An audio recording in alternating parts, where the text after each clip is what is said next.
Ya, terima kasih atas pembukaannya, pakai pantun juga, jadi cukup menghibur dan menyemangati. Semoga Bapak Ibu sekalian berkenan sambil duduk dan sambil makan tidak ada masalah, karena saya tahu di jam rawan, apalagi sudah lewat jam isoma. Biasanya untuk mengenali bahan-bahan cukup serius seperti ini, saya rasa teman-teman membutuhkan konsentrasi yang cukup penuh. Apalagi merupakan tantangan bagi saya, diberikan tantangan oleh panitia untuk menyajikan salah satu materi, yaitu materi yang ada pada hari ini. Saya akan menyajikan yang pertama tentang bagaimana resusitasi neonatus dengan teknik yang kurang lebih update pada siang hari ini. Sehingga kalau perlu diketahui sambil pembukaan saya menyiapkan slide-nya, Bapak Ibu sekalian perlu pahami bahwa neonatal resuscitation techniques ini yang kita kembangkan bersama Ikatan Dokter Anak Indonesia dengan program Resneo, yang jelas neonatal resusitasi itu jika pelatihannya saja dari pemahaman teori sampai dengan praktek dan ujiannya tersertifikasi, itu dilaksanakan selama 2 hari penuh dan 1 hari dilaksanakan per harinya jam 8 pagi sampai jam 5 sore gitu ya. Itu per hari, padahal acaranya 2 hari penuh itu.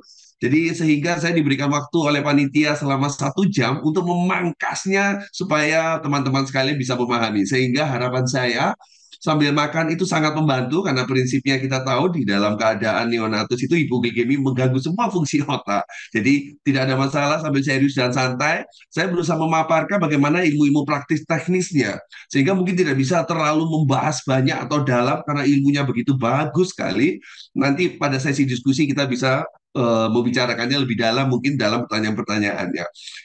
Tidak panjang lebar, perkenalkan nama saya Muhammad Reza. Kebetulan saya mendalami ilmu neonatus, yang dimana pekerjaan sehari-hari memang saya sudah membidangi di ilmu neonatus dan konsentrasi di ilmu-ilmu khusus bayi-bayi pasien neonatus gitu ya. Sebagai latar belakang saja, sebagai pembukaan Bapak Ibu sekalian siang-siang hari ini, terima kasih atas kehadirannya dan panitia menyempatkan untuk menyajikan ilmu resusitasi neonatus ini karena nyambung sekali dengan latar belakang yang mau saya sampaikan ini ya.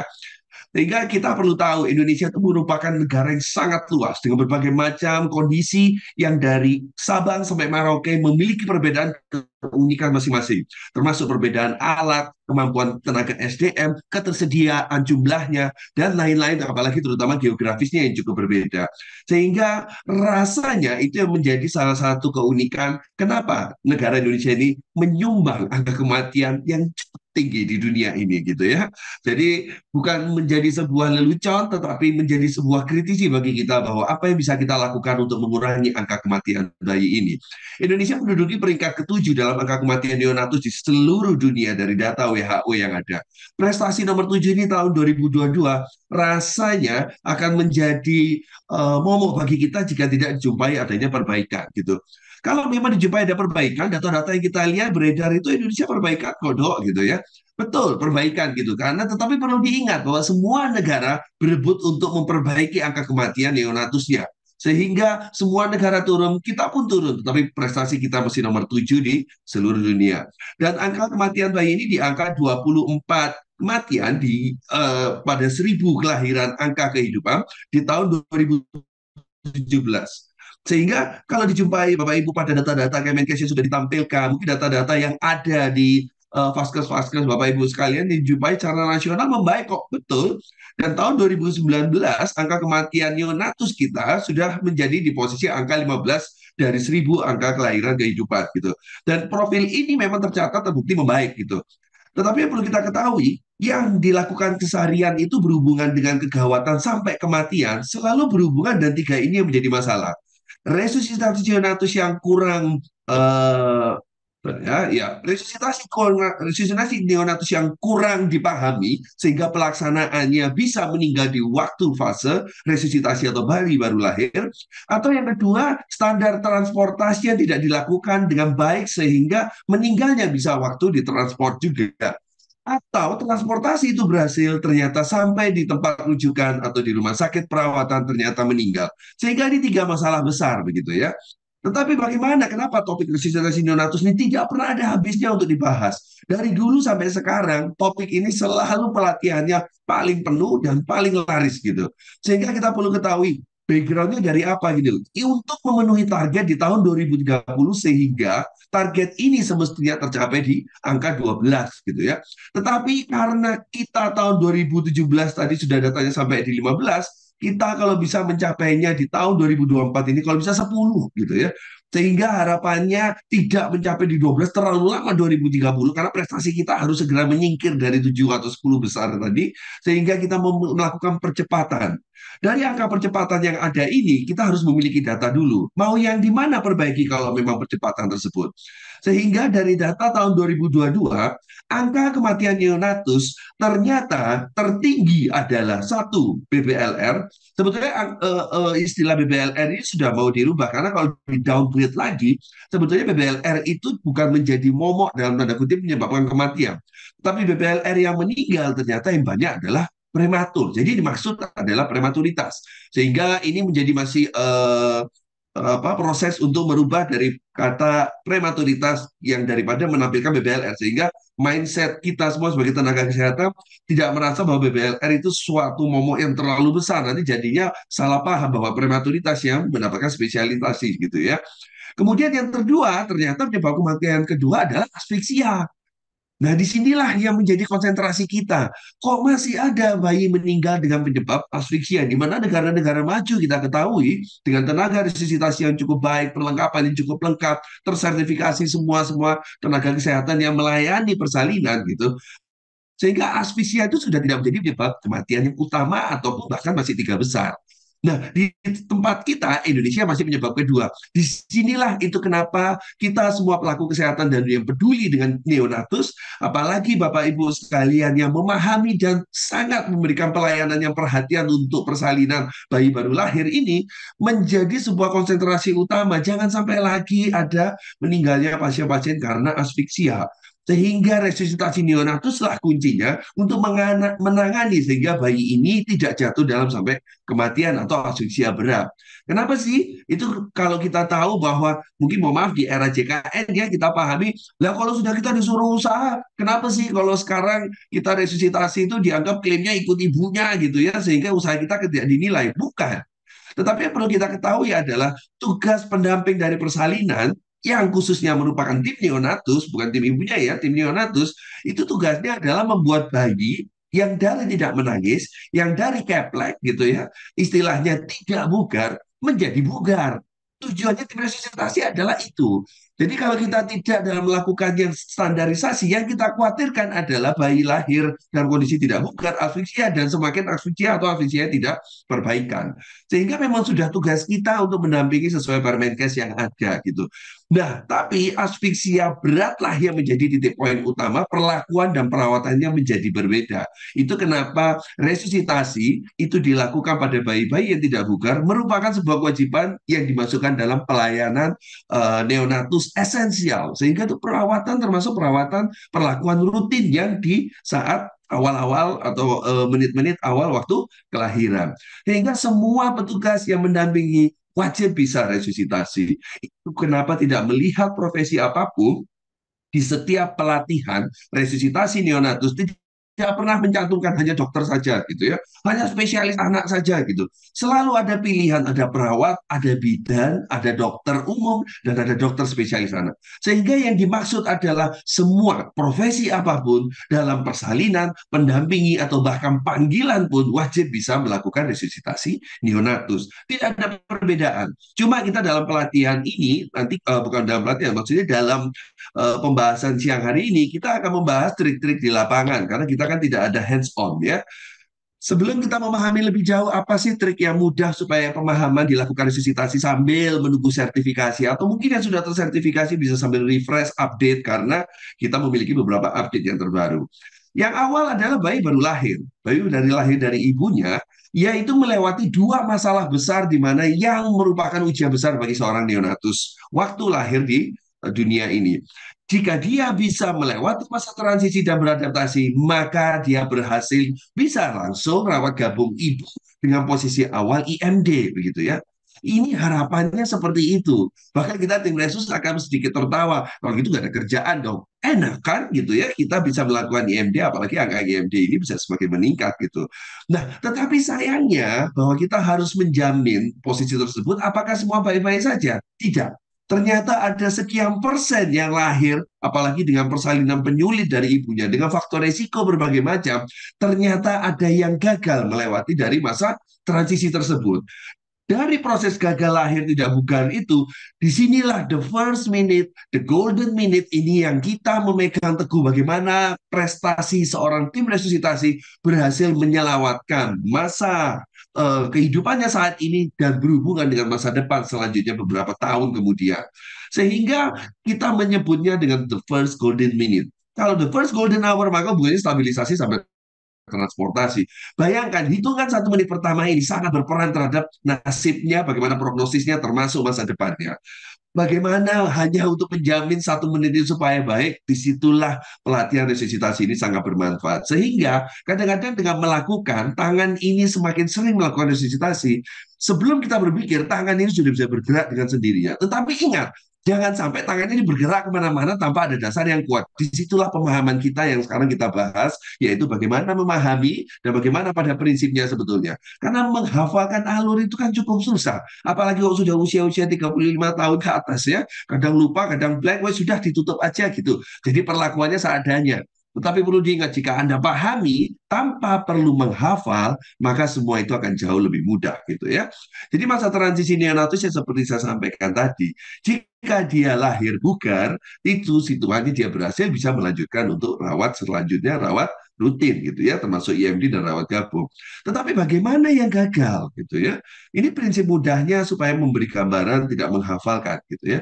Jika dia gagal, pilihannya cuma dua gitu ya. Karena bayi itu kan dalam tanda kutip nih, pertanyaan pertama kalau lahir menangis apa tidak gitu ya. Simpel kan? Jadi dikhawatirkan kenapa menangis menjadi kata kunci gitu ya. Karena kegawatan nomor satu bukan berarti yang lain tidak gawat ya. Di proses gagalnya transisi neonatus itu adalah proses di pernafasan paru nomor satu, kemudian jantung. Itu kenapa kita menyebutnya adalah respirasi dan kardiovaskular. Dan jika awalnya dia merintih atau posisinya tidak menangis dengan bugar, dengan menangis dengan keras ya, rata-rata merintih itu pasien masih bernafas. Cuma dalam posisinya dia berat sehingga dia mengeluarkan suara. Jadi untuk membuka jalan napasnya sendiri seperti suara kucing yang merintih. Sehingga kita harus tahu pasien itu berusaha membuka jalan nafasnya karena dia kondisinya sesak. Tetapi ada yang tidak bersuara sama sekali. Bahkan juga sampai kita lihat kalau bayi misalnya menangis, pasti bernafas. Tetapi kalau bernafas belum tentu menangis. Sehingga di saat tidak menangis, maka kita harus lihat bayinya. Di situ kita lihat ternyata dia juga kondisinya kebetulan apesnya bayinya juga tidak bernafas atau apnu. Sehingga tiga situasi inilah yang kita menjadi kenal bayi itu lahir dalam kondisi apa. Sehingga dalam tanda kutip jangan menangisnya yang dihafalkan. Menangis itu hanya menggambarkan bagaimana apakah pasien itu bernafas atau tidak gitu ya. Sehingga kegawatan nafas menjadi nomor satu dan inilah menjadi tata laksana awal the first golden minute yang kita harus segera tangani. Nah, dari piramida ini kita bisa pahami sebetulnya semua bayi itu berhak untuk lahir dengan perawatan rutin yang selanjutnya bisa rawat gabung ibu, IMD ya, inisiasi menyusui dini gitu. Tetapi seperti saya bilang bahwa kita harus paham dari data yang ada 10% dari persalinan 100% yang ada di tempat fasilitas kesehatan Anda coba sambil ditilik gitu ya. Karena kita harus menyiapkan mereka rata-rata membutuhkan bantuan ventilasi.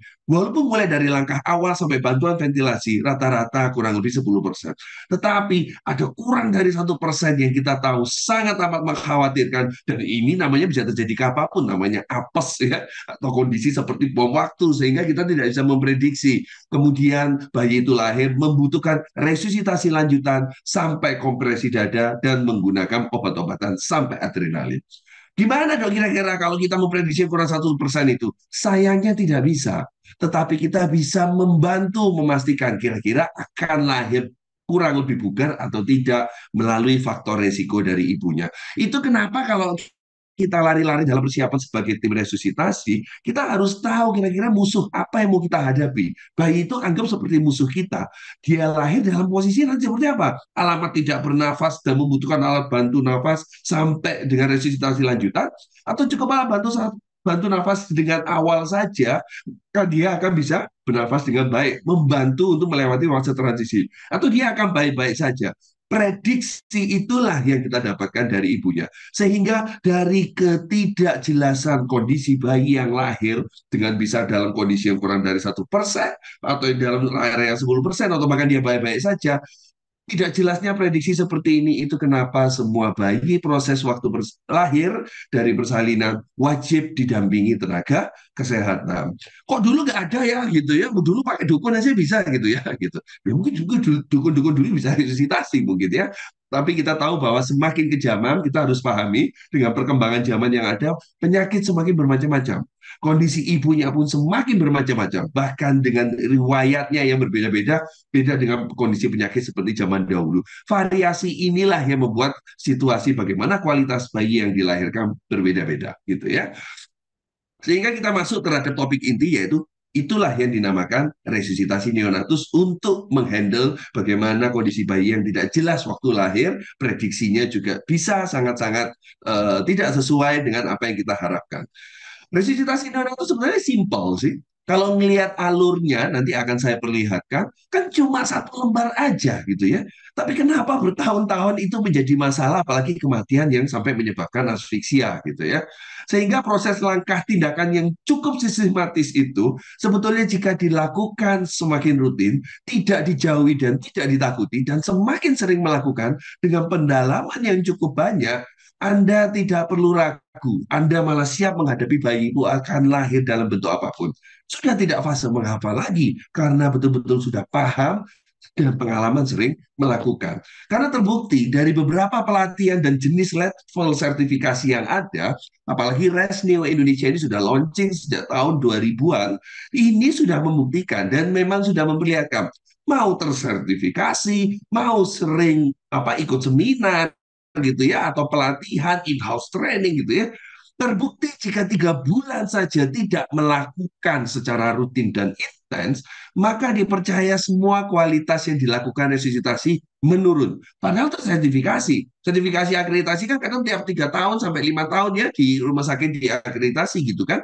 Tetapi ternyata 3 bulan saja pemahaman akan luntur dan bahkan tangan akan lupa bagaimana langkah-langkah mengambil keputusan yang cepat tapi juga tepat. Sehingga kita membantu karena multi profesi ini sangat berperan dalam tim resusitasi, apalagi pelayanan ini selalu keterbatasan tenaga menjadi salah satu faktor, sehingga kita membagi antara bidan, perawat, dokter umum, dan dokter spesialis dipastikan. Bukan ngomong bicara harga, tetapi kita membicarakan bagaimana proses sampai tingkat advance, tingkat basic. Jadi setiap profesi yang perlu diketahui adalah yang membedakan adalah kompetensinya.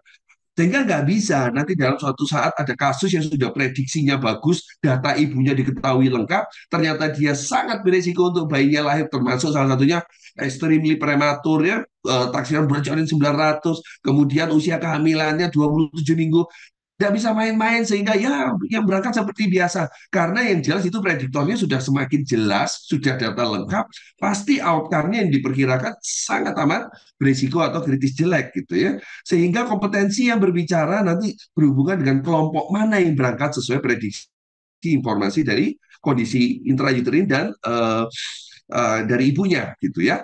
Sehingga di sini yang kita perlu tahu adalah dipisah untuk basic, posisi bidan dan perawat, dokter umum, dokter spesialis wajib menguasai tingkat basic untuk resusitasi neonatus. Nanti saya akan pisahkan bagaimana yang basic, bagaimana yang advance gitu ya. Nah, di sini di bawah selanjutnya yang saya sampaikan bahwa tingkat basic selanjutnya seperti saya sampaikan adalah sebatas langkah awal dan sampai ventilasi gitu ya.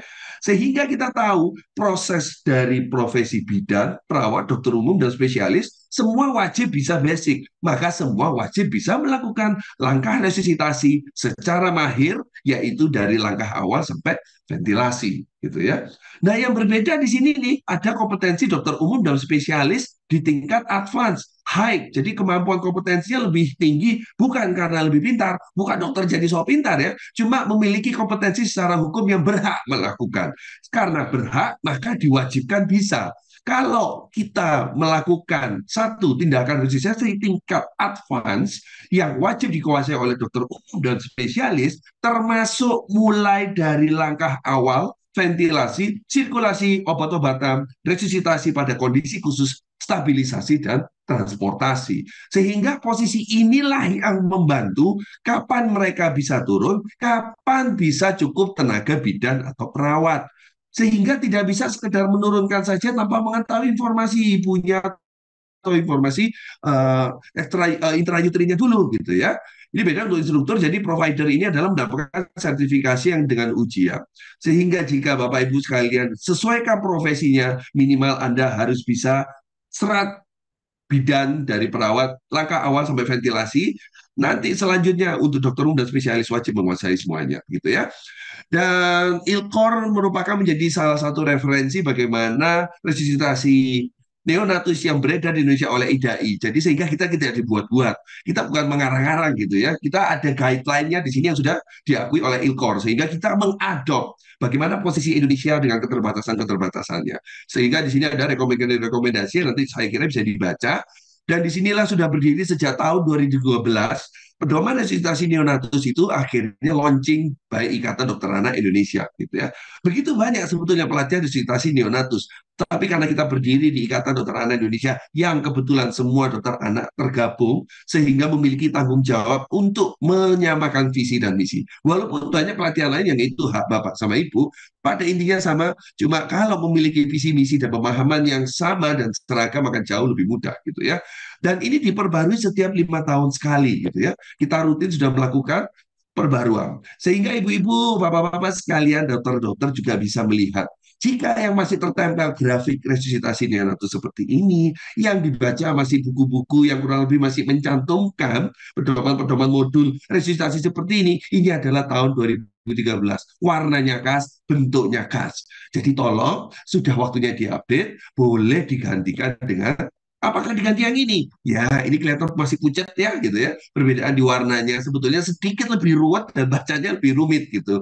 Tetapi saya masih melihat di modul-modul berbagai macam organisasi profesi, salah satunya selain dokter, itu masih mencantumkan yang ini gitu ya. Sehingga nanti waktu resusitasi dalam satu tim, beda-beda alurnya akan membuat keriuhan dan keributan sehingga tidak menata laksana bayi sesuai dengan harapannya in the first golden minute. Jadi ini pun sudah tahun 2017 sudah diperbarui dan yang terbaru adalah tahun 2022 seperti hal tersebut. Lebih eye catching, lebih mudah untuk dipahami, lebih berwarna sehingga kita tahu bahwa ada perbedaan dan makna supaya tidak pucat semua seperti tadi sehingga bingung membacanya gitu ya. Karena warna-warna dan kotak bentuk ini adalah ada maknanya gitu ya. Sehingga dipahami, dilihat sekali lagi tahun 2022 inilah yang bisa dipajang dan digunakan sebagai referensi dalam bekerja. Resusitasi 2022 sudah diakui dan disahkan dapat digunakan dimanapun, di fasilitas kesehatan premier ataupun sampai lanjutan. Dan di center pendidikan sudah mulai diajarkan, bahkan pelatihan-pelatihannya tersertifikasi sudah cukup banyak, bisa di-search di internet gitu ya. Saya rasa tidak perlu membedakan detail satu persatu, takutnya nanti tambah bingung. Lebih baik saya langsung bahas deh yang 2022 gitu ya. Karena daripada membandingkan membahas kasus-kasus atau membahas kenangan lama tahun 2017, malah membuat ibu, bapak, dan bingung sekalian. Nah, kalau nanti ada yang pernah membaca, ada yang by AHA gitu ya pelatihannya, ada yang diadop, itu lebih gampang lagi apa alurnya dok untuk dihafalkan. Sudah. Kenapa? Intinya sama. Cuma perbedaan kita IDAI membantu mengeluarkan grafik ini adalah menyesuaikan dengan SDM dan kondisi di lapangan. Kalau AHA itu dari Amerika gitu ya, tidak bisa kita mengadop mentah-mentah seperti tersebut, sehingga ibu bapak nanti akan bingung. Lo kan di sini begini, lo kan di sini begitu. Akhirnya menginterpretasi sendiri, sehingga kita membantu menginterpretasikannya dan membuat alur tersebut itu dari kurang lebih 300 anggota UKK neonatologi itu berusaha memberikan masukan dan menyesuaikan dengan kondisi lapangan masing-masing, dan yang terbaik akhirnya keluar seperti ini. Setiap 5 tahun pasti akan diperbarui sehingga kedepannya nanti pasti akan jauh lebih baik gitu ya. Sekarang kita bicara tentang alurnya deh ya. Gitu. Kalau tadi kita bangga-banggakan ya, apalagi saya mengutarakan bahwa alur ini lebih mudah dan lebih eye catching sehingga supaya dipahami dengan mudah gitu. Kita perlu lihat gitu. Kalau di sini ada 5 blok besar, sebetulnya pada intinya adalah untuk mempermudah menghafal Bapak Ibu. Di sini adalah warna biru 1, 2, 3, 4, 5 gitu ya. Sekali lagi saya ulang, kursor saya ini 1, 2, 3, 4, 5. Kalau saya menghafal lebih mudahnya, saya biasanya memviralkan kepada teman-teman sekalian. Dianggap aja kayak Pancasila 5 dasar gitu ya. Walaupun Pancasila 5 dasar Anda menghafal semua nomor 1 sampai 5, tetapi tetap harus menyebutkannya ya nomor 1 dulu, 2 dulu, 3, 4, 5. Nggak boleh nomor 2 dulu, nomor 1, terus kemudian nomor 5, habis itu nomor 4, nomor 3. Boleh, hafal, memang hafal. Tetapi nggak boleh dibolak-balik. Karena langkahnya menuju nomor 2 harus melewati nomor 1 dulu. Persis kayak ini gitu ya. Karena 5 blok besar ini memiliki urutannya. Tidak dinomori, tetapi urutannya tidak boleh saling melangkahi ataupun tumpang tindih. Sehingga Anda harus melewati fase blok nomor 1 dulu atau sila nomor 1 dulu, baru bisa berlanjut ke blok nomor 2. Jangan mendadak ke blok nomor 2 atau 3. Gimana menghafalnya? Mudah gitu ya. Kalau blok nomor 1 yang pertama adalah persiapan. Intinya adalah persiapan itu dibagi 3. Persiapan data dari pasien ibu dan bayi, kemudian yang kedua adalah persiapan tim, yang ketiga kemudian persiapan alat. Itu memang harus dihafal gitu ya. Cuma cukup bisa dibayangkan persiapan itu apa sih? Persiapan data, berarti data dari ibu dan bayi. Kemudian yang kedua persiapan tim. Bagilah tim Anda, kemudian persiapan alat gitu. Yang selanjutnya sila kedua atau blok kedua adalah langkah awal. Sehingga dalam langkah awal tersebut Anda harus bisa melihat seolah-olah bayi itu sudah lahir. Jadi bayi lahir, maka yang dinilai adalah langkah awalnya gitu ya. Melakukan tindakan langkah awal. Langkah awal pasti kita tahu ya, jadi istilahnya singkatannya itu ada high cup dan lain-lain itu ya, nanti kita bicara lebih lanjut. Kemudian yang langkah kedua, langkah ketiga, barulah kita mulai bantuannya. 3, 4, 5 itu adalah bantuannya. Gitu ya. Jadi blok ketiga adalah bantuan respirasi. Tindakan tersebut adalah di nomor sekian, gitu ya, di wilayah sekian. Kemudian bantuan keempat adalah bantuan sirkulasi, gitu ya. Di sini ada posisi bantuan sirkulasi. Yang terakhir bantuan kelima adalah bantuan medikasi. Jadi kalau dihafal awal mungkin masih kagok ya, tetapi kalau coba dipahami sebenarnya cukup mudah gitu. Yang pertama namanya persiapan. Kemudian setelah lahir maka kita nilai, habis itu kita melakukan langkah awal. Habis langkah awal dia butuh bantuan nggak? Oh butuh, berarti bantuan respirasi. Setelah bantuan respirasi baru bantuan sirkulasi. Setelah bantuan sirkulasi baru bantuan medikasi. Sehingga tidak mungkin kalau Anda melihat bayi lahir tidak nafas, Anda langsung melakukan bagging dengan bantuan respirasi. Anda belum melakukan langkah awal. Di situ yang dikatakan bahwa jangan melompat. Anda melihat bayi, oh tidak ada heart rate-nya, berarti Anda langsung melakukan RCP. Anda langsung lompat berarti ke bantuan sirkulasi. Belum dilakukan bantuan respirasi, belum dilakukan langkah awal. Jadi kadang-kadang saya banyak melihat beberapa teman-teman di saat ujian, ya megakut itu terutama bingung. Lahir dengan bayi tidak bernafas, heart rate tidak ada begitu. Langsung di RCP, dilakukan VTP dan pijat jantung. Jangan, lakukan langkah awal dulu. Setelah langkah awal, bantu respirasi dulu. Sehingga Anda tidak perlu bingung. Walaupun yang dijumpai itu kita tahu akan menuju ke bantuan sirkulasi gitu ya. Yang paling sering dilupakan malah persiapannya. Jadi menunggu bayi lahir ya sambil dia berdoa gitu ya. Kita sambil posisi menyiapkan beberapa alat. Tetapi kita lupa nanya bagaimana riwayat ibunya, bagaimana data bayinya, dan bagaimana membagi timnya begitu ya. Sehingga 5 blok besar ini yang harus dipahami ini saya rasa sudah cukup jelas gitu ya. Yang selanjutnya adalah bagian gambar dari kotak-kotak yang berwarna ini. Itu pun juga ada maknanya gitu ya. Jadi semua di sini yang terlihat setiap setelah kotak biru atau yang dikatakan tindakan selalu adalah kotak putih segi 6. Jadi istilahnya adalah apa yang Anda berikan, apa yang Anda lakukan kepada pasien atau kepada bayi baru lahir tersebut, lakukanlah evaluasi atau penilaian. Jangan dilupakan. Jadi setelah waktu Anda melakukan contoh, Anda melakukan bantuan respirasi, Anda membagging. Nah, ini Anda sambil nilai, ini efektif apa enggak? Nah, begitu. Sehingga kita tidak melakukan saja tapi lupa mengevaluasinya. Jadi kita contoh dia lihat ya, bantuan diberikan dengan berupa VTP, bantuan respirasi. Nah, habis itu apa nih? Evaluasinya tuh dilihat ya, ada VTP efektif meliputi dan kecil-kecil nih tanda. Habis itu biru lagi gitu. Jadi tidak mungkin biru, biru, biru terus kotak. Pasti biru, kotak segi 6, biru, kotak segi 6 gitu ya.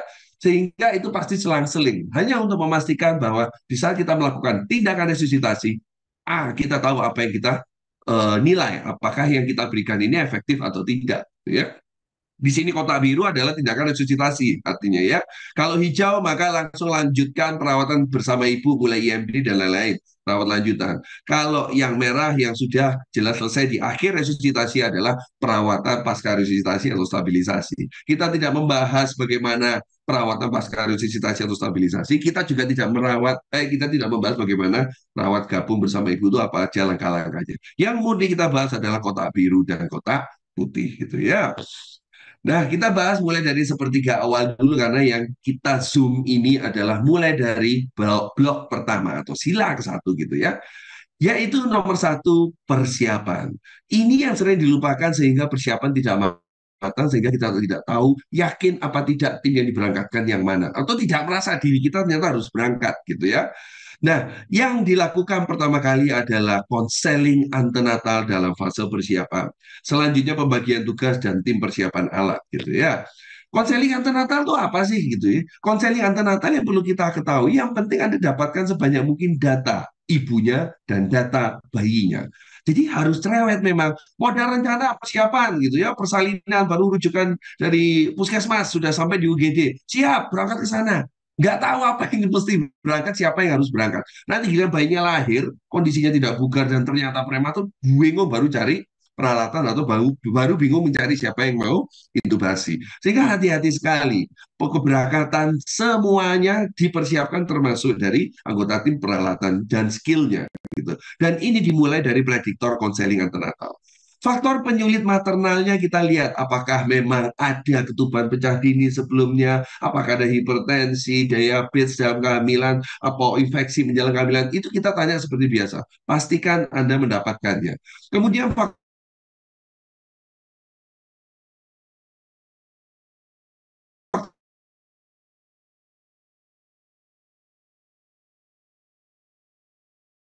dalam sampai direncanakan operasi kondisi apa, ada lilitan tali pusat, DJJ-nya yang kondisi fetal distress gitu.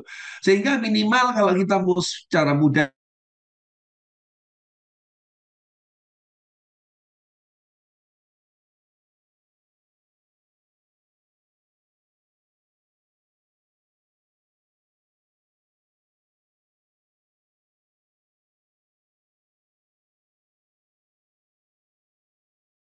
tinggal apa tidak operasinya dalam proses waktu operasi itu kita juga bisa mendapatkan sambil menunggu bayinya keluar waktu di ruang resusitasi gitu ya. Nah, setelah kita mendapatkan beberapa data tersebut gitu, sehingga kita bisa paham pembagian ini bisa kita petakan karena kemampuan dan kompetensi itu ada yang berbicara beda kalau sudah bicara profesi gitu ya. Makin banyak kemungkinan resiko yang ada kita dapatkan gitu ya, kita prediksi, maka juga semakin tinggi kemungkinan besar untuk dilakukan resusitasi yang sampai tingkat mahir gitu. Sehingga advance ini kadang-kadang kita mindsetnya adalah yang bisa dipanggil untuk sebagai tim, sebagai anggota tim atau leadernya adalah dokter umum, mungkin ya dokter jaga ya, kebanyakan dokter spesialis atau sampai dokter konsultan gitu ya. Sehingga kita bagi di sini kadang-kadang kan ada pembagian rumah sakitnya, ada spesialis, anak, ada dokter umum ya, kemudian ada yang fellow, ada yang sampai konsultan gitu ya. Sehingga kalau kita bicara sudah advance, kalau basic kan sudah jelas ya, tadi ada perawat, ada bidan, selesai gitu ya. Tetapi kalau kita sudah bicara sampai advance, maka minimal profesi 4 di bawah ini harus ada gitu ya. Jangan dilupakan. Dokter umum kita tahu cukup bulan dengan berat badan lebih dari 2.500 dengan faktor risiko yang dikhawatirkan bisa terjadi bayi asfiksia dengan kegawatan. Maka dokter umum boleh untuk hadir gitu ya.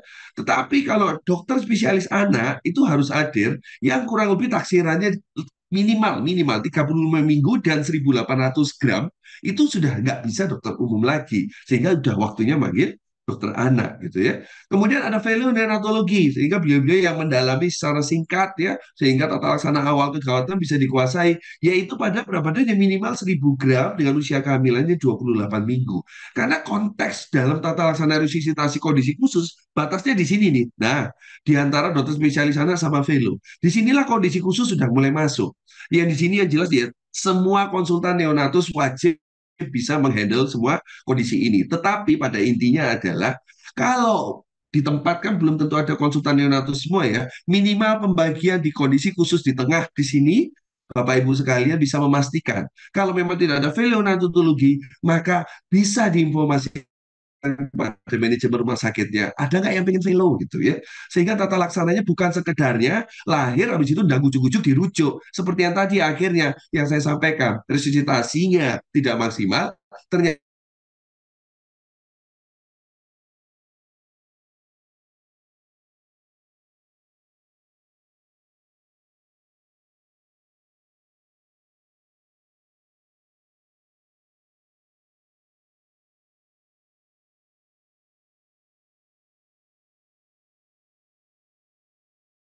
Ya, oke saya pastikan bahwa pembagian tim jangan lupa karena kita harus pahami kapan tim basic bisa turun dan kapan ada tim advance. Mudahnya adalah tim basic profesi perawat dan bidan yang dimana kompetensinya menangani dalam tanda kutip sejauh dari sampai pertolongan respirasi gitu ya. Sehingga selewat respirasi merupakan tanggung jawab dari tim advance. Tim advance merupakan tim yang satu profesinya adalah dokter umum, kedua bisa dihandle oleh dokter anak, dan yang ketiga adalah fellow neonatologi atau konsultan gitu ya. Sehingga profesi ini yang kita harus pahami minimal berarti dokter atau tenaga medis. Perawat bidan termasuk tenaga kesehatan. Itu kenapa di Permenkes kita bisa ketahui bahwa basic itu berarti posisinya semestinya di FKTP ya. Karena di Permenkes FKTP mengatakan minimal persalinan tim neonatus. Ingat ya, tim neonatus, persalinan itu dihandle oleh 2 orang. Sehingga kalau di FKTP itu persalinan spontan tanpa penyulit, betul kan ya? Sehingga basic bisa turun. Basic ini profesi bidan dan perawat atau bidan-bidan gitu ya. Atau perawat yang sudah terlatih, it's okay gitu. Tetapi jika di saat di rumah sakit, sebetulnya peraturannya adalah minimal 3. Karena pasti dengan penyulit ya, bisa persalinan spontan dengan kendala atau kemungkinan besar dengan sampai operasi post SC gitu. Sehingga advance itu timnya 3, bayangkan. Jadi pas banget pembagiannya. Satu perawat, satu bidan, atau satu bidan dan atau 2 bidan langsung ditambahkan yang advance satu. Jadi ada dokter kehadiran di situ. Bagaimana pembagiannya? Kalau dokter umum boleh menghandle dengan kondisi-kondisi penyulit yang lebih dari 2.500 gram gitu ya. Terus kemudian yang kedua adalah dokter spesialis anak kehadirannya sebagai tim medisnya. Dan itu dokter spesialis anak menghandle dengan sampai minimal berat 1.800 gram dan usia kehamilan 35 minggu gitu. Sehingga disinilah ada batas kondisi khusus yang menjadi sebuah resiko tinggi karena penanganannya sudah termasuk dalam kondisi khusus resusitasinya yaitu berat badan yang lebih dari batas berat badannya 1.000 gram dengan usia kehamilan 28 minggu gitu ya. Sedangkan kalau ada memang alhamdulillah di rumahnya konsultan neonatus, mereka ya jelas harus menguasai semua dan turun di semua bidang pun bisa gitu. Cuma yang menjadi konsentrasi adalah kadang-kadang konsultan tidak banyak didapati jumlahnya masih sedikit di Indonesia, belum tentu rumah sakitnya punya. Yang ada dokter umum aja syukur dok gitu ya, dokter spesialis anaknya mungkin cuma satu gitu ya. Sehingga memang jika berhalangan itu dapat diganti ke nakes dengan strata di bawahnya. Dalam tanda kutip nih, tidak punya velo gitu ya, dokter spesialis anak akhirnya harus menghandle bayi kecil-kecil. Ya it's okay, tetapi dalam kondisi keterbatasan. Sehingga dokter spesialis anak kebetulan cuma satu, itu pun juga kebetulan beliaunya lagi menghandle di fasilitas kesehatan lain, sehingga dokter umum yang turun. Sehingga fasilitas-fasilitas kesehatan yang memiliki keterbatasan tenaga SDM dalam tanda kutip dokternya gitu ya. Nah, bisa pelan-pelan memikirkan dan mengajukan. Kalau dokter spesialis anak kan memang harus ada ya pasti minimal bahkan 2 di akreditasi rumah sakit itu ya. Contoh yang tidak punya velo, mulai ditawarkan jenjang karir mereka. Ada yang nggak mau velo gitu, sehingga bayi-bayi yang lahir ternyata juga rata-rata di bawah 1.800 dan sampai di atas 1.000 gram itu banyak di rumah sakit Anda. pertimbangkan siapa yang mau velo sehingga bayi-bayi Anda yang di rumah sakit vaskes lahirnya itu tidak tetap dalam fasilitas terbatas terus tanpa solusi gitu ya. Bagus lagi kalau ada yang berpikiran sampai ke konsultan neonatus gitu ya. Ya, yang tadi adalah konseling antenatal di dalam salah satu bagian dari persiapan. Selanjutnya adalah persiapan tim resusitasi. Jadi persiapan mulai dari konseling antenatal sekarang masuk ke tim resusitasi, habis itu nanti alat persiapannya. Tim resusitasi kita bicara di rumah sakit karena kalau yang sudah di FKTP berdua sudah jelas ya baginya ya buat tuh buat gue gitu tinggal bagi dua gitu ya. Tetapi yang tiga, bagaimana semakin banyak orang jangan sampai semakin bikin kerja tambah riweh. Sehingga kita tidak perlu tektokan kamu nanti kerja apa dan saya kerja apa, tetapi masing-masing asal sudah dibagi sebagai profesinya di dalam tim, maka dia harus tahu kinerjanya sebagai apa. Pembagian tim resusitasi jika ideal di rumah sakit dilakukan 3 orang, maka yang posisi berdiri di atas kepala bayi itu adalah sebagai leader, gitu ya. Leader posisinya adalah yang advance dalam tanda kutip. Sehingga harapannya pasti seorang dokter karena advance-nya kan tindakannya sampai bantuan di sirkulasi dan sampai medikasi gitu ya. Dan yang kedua adalah anggota asisten pertama yang kita sebut adalah asisten sirkulasi. Dia di sebelah kiri gitu ya. Kemudian asisten nomor dua atau orang ketiga adalah asisten yang nomor dua memegang drugs and equipment gitu ya. Sehingga pembagiannya kalau perlu tahu orang ke satu, asisten nomor satu, asisten nomor dua. Total sejumlah 3 orang. Leader atau orang pertama menghandle airway dan breathing gitu ya. Jadi yang kita perlu tahu bahwa posisinya konsentrasi dan tahu sadar diri posisinya membantu melakukan airway dan breathing. Bukan membantu ya, tanggung jawab ya gitu ya. Kemudian orang kedua adalah bertanggung jawab dirinya terhadap proses bantuan sirkulasinya terhadap untuk bayinya. Dan orang ketiga paham bahwa kompetensinya menyiapkan dan mempersiapkan kelayakan dari obat dan alat-alat. Sehingga jangan sampai semua melakukan hal yang sama, akhirnya melupakan beberapa hal yang ternyata kecil tapi penting. Contoh stetoskop, contoh pulsa oximetri gitu ya, kadang udah sampai kesekian loh, iya, mana stetoskopnya? Berarti bagian equipment tidak menyiapkan dengan baik gitu ya.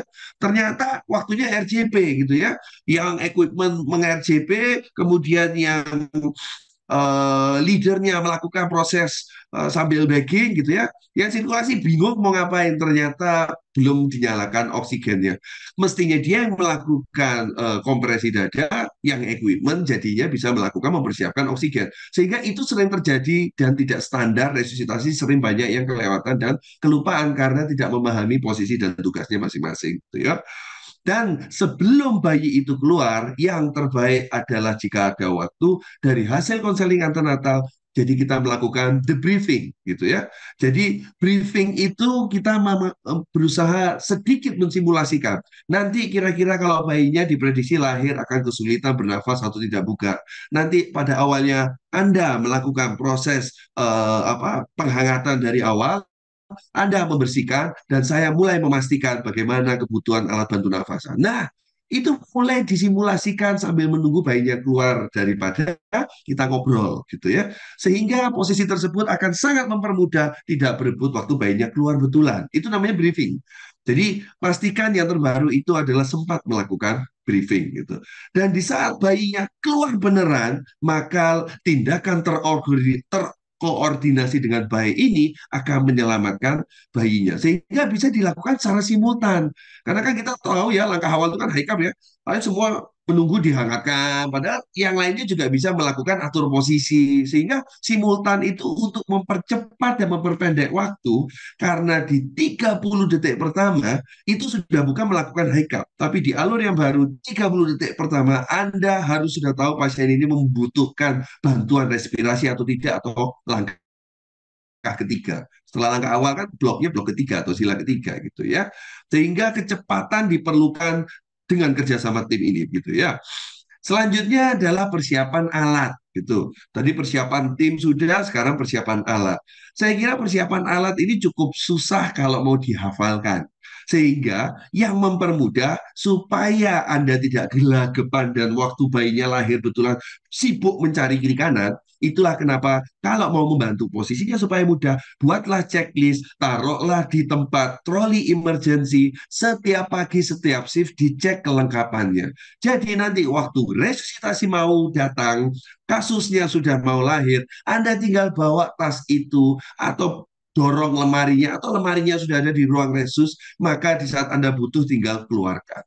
Waktu menyiapkan mempersingkat sekali waktu, karena persiapan itu tidak semuanya persiapan mau rencana operasi 2 jam lagi gitu ya, rencana 1 jam lagi sedang persiapan tim gitu, rencana observasi persalinan kurang lebih 1 jam ke depan. Nggak seperti itu, ada yang datang langsung brojol di depan itu juga ada. Sehingga persiapan ini tidak bisa diprediksi, bisa sangat cepat atau bisa sangat lama. Dan persiapan alat yang terbukti paling susah menyiapkannya karena perintilannya banyak. Sehingga jangan sekali-sekali menerapkan mempersiapkannya di saat baru ada kasus yang mau resusitasi. Checklist kelengkapannya sudah ada di troli emergency dan tolong kelengkapannya bisa ditunjuk di suatu unit bahwa ada yang memastikan bertanggung jawab semuanya lengkap dan berfungsi. Sehingga di waktu akan resusitasi Anda cukup menatanya dengan baik. Posisinya sudah rapi sehingga waktu pengambilan dibutuhkan sangat mudah. Ini tugasnya dari tim di bagian drugs and equipment atau orang ketiga. Termasuk uji fungsinya ya. Jadi jangan lupa waktu meletakkan itu bagian orang ketiga atau asisten nomor dua, namanya asisten nomor dua berarti orang ketiga gitu ya. Itu termasuk meletakkan dan ngetes langsung. Dia punya tabung oksigen, punya tapis resusitasi nyata oksigennya habis. Seperti hal-hal kecil itu yang sering tidak dilakukan. Punya perlengkapan sampai pulsa oximetri baterainya habis gitu ya. Sehingga hal-hal tersebut tetap disiapkan dan tetap langsung diuji fungsinya gitu. Sehingga waktu nanti dilakukan tindakan resusitasi tidak delay gitu. Nah, selanjutnya adalah yang kita harus paham, yang membutuhkan perlengkapan nomor satu, itu yang membutuhkan waktu sebetulnya supaya dia bisa bekerja. Yang lainnya cepat. Yang satu ini tidak bisa diajak cepat gitu. Yaitu adalah temperatur gitu ya. Kenapa? Apa hubungannya sama temperatur gitu? Karena bayi yang jelas ruang resusitasi ruangan harus hangat. Ya, terus kemudian kedua kalau tidak hangat butuh penghangat gitu. Dan itu dinyalakan membutuhkan listrik itu butuh waktu sekian lama untuk bekerja supaya bisa timbulnya hangat atau bisa menghangatkan. Sehingga makanya susunannya seorang drugs and equipment memastikan urutannya adalah T, A, B, C, D, E. Dalam menyiapkan jangan semua dikeluarin semua terus akhirnya nggak tahu mana yang menjadi tatanan urutannya. Pertama kali persiapkan yang berhubungan dengan temperatur kehangatan. Nyalakan dulu karena dia yang paling lama butuh waktu untuk bekerja sampai fase target hangat gitu ya. Nyalakan radiant warmer, ruangan kalau memang ada penghangatnya dinyalakan. Kalau nggak punya ruangan yang hangat, nggak punya radiant warmer ya namanya FKTP mungkin aja ya, tutup semua jendela, tutup semua akses sehingga kehangatan bisa tercapai dengan segera, termasuk perlengkapan plastik, kain yang buat ditutup bayi nanti buat menghangatkan juga kainnya kalau bisa hangat jangan yang dingin gitu ya, sehingga hal-hal tersebut membutuhkan waktu yang lebih lama untuk persiapan khusus kehangatan, makanya T diletakkan di awal temperatur gitu ya. Dan yang selanjutnya adalah kita tahu perlengkapan A. Jadi perlengkapan nyiapinnya hal-hal ini urut. Mulai dari T, A, B, C, D, E gitu ya. RW, yang jelas kita berhubungan dengan suction, salah satunya yang sering dilupakan, ternyata suction sekarang itu kan banyak yang masih menggunakan slam suction atau nyedot manual pakai mulut. Tolong, jangan pernah melakukan hal itu lagi. Apalagi setelah situasi COVID ini kita sudah paham, proses pencegahan infeksi menular itu cukup tinggi. Sehingga pada prinsip mau menyelamatkan orang bukan egois, tetapi pastikan Anda sudah posisi aman dan selamat dulu. Itu kenapa Anda harus pahami menggunakan APD dan lain-lain itu sangat dipentingkan gitu ya.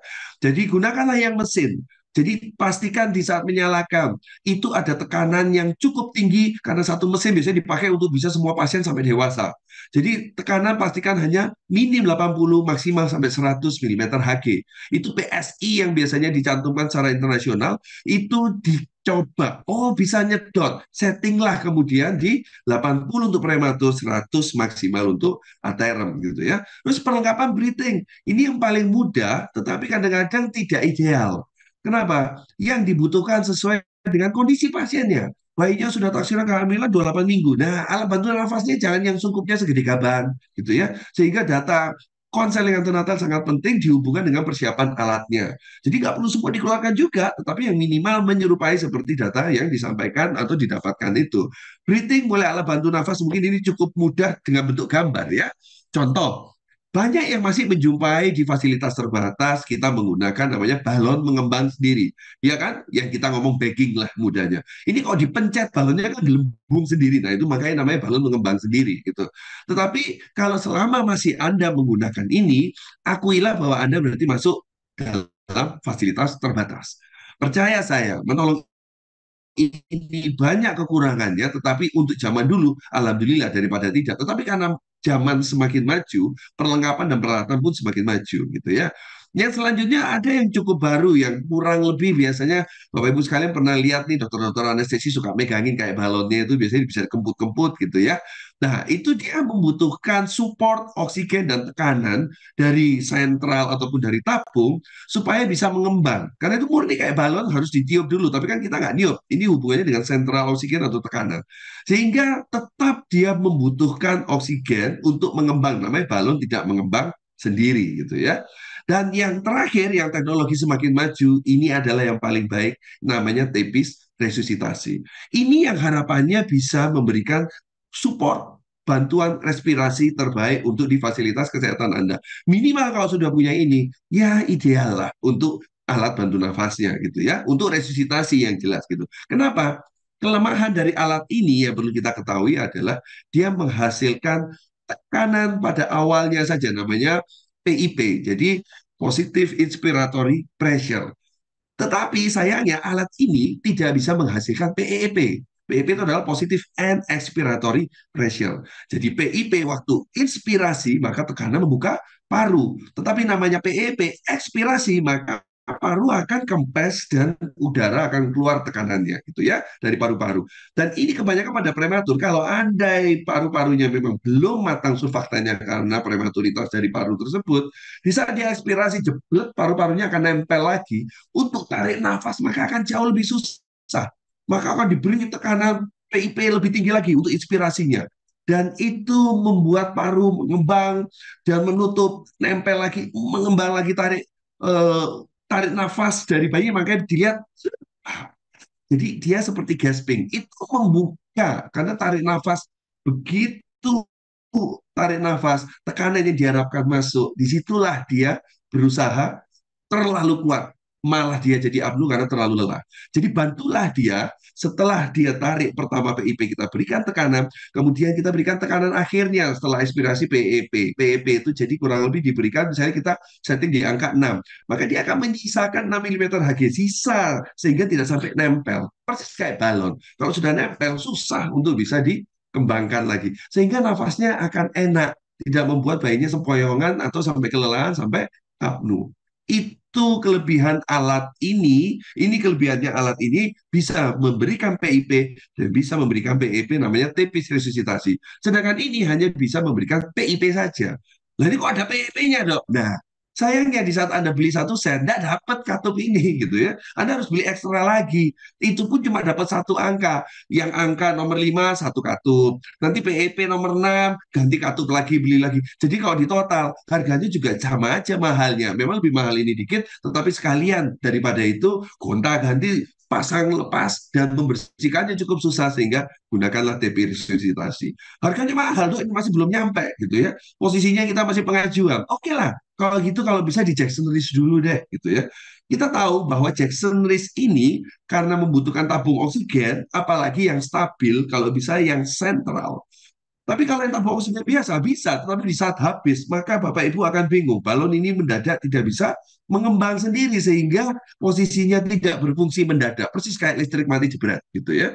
Kalau ini kan mengembang sendiri tanpa ada oksigen dia bisa dipakai ya. Tapi kalau ini butuh oksigen sehingga Anda kehabisan selama di transport atau perjalanan atau lupa, maka Anda akan tidak memiliki alat bantu nafas gitu ya. Dan ini hanya bisa berfungsi sebagai CPAP, memberikan PEP saja, tetapi tidak ideal digunakan untuk memberikan VTP atau bagging, ya. Sehingga tidak bisa dipungkiri TP resusitasi ini bisa berfungsi untuk bagging atau namanya VTP, menghasilkan PIP bisa, menghasilkan PEP juga bisa, dan berfungsi sebagai CPAP yang membutuhkan PEP saja juga bisa, tanpa harus gonta-ganti device. posisinya nanti ada saya kasih fotonya supaya mudah dipahami dan memudahkan sekali karena hanya menggunakan ujung jari, tidak pakai seluruh tangan gitu ya. Dan yang selanjutnya jangan lupa maskernya atau sungkup disesuaikan posisinya dengan usia kehamilan atau taksirannya. Sehingga kita tahu kurang lebih posisi sungkup mana yang ideal, itu yang kurang lebih kita harus paham bisa menutup sampai bagian bawah dagu, bisa menutup sampai sebelum pangkal hidung itu berarti di bawahnya di antara dua mata, dan menutup di ujung-ujung bibir kiri dan bibir kanan. Disitulah wajib menutup. Jangan kebesaran, jangan kekecilan. Jadi bisa diperkirakan. Biasanya menyediakan dua ukuran atau tiga saja, nggak perlu semua dikeluarkan. Jangan sampai semua dikeluarkan juga, akhirnya bingung salah ambil juga, gitu ya. Inilah yang saya gambarkan tadi ya, kalau ditambah PEP, katup ini ada macam-macam, yang 5, PEP-nya 6, PEP-nya gitu, sehingga posisi ini yang cukup memberatkan. Kemudian kedua, ini yang balon mengembang sendiri, balon tidak mengembang sendiri, untuk mengukur PIP-nya dia harus beli meterannya lagi, ukurannya yang dipasang di ujungnya.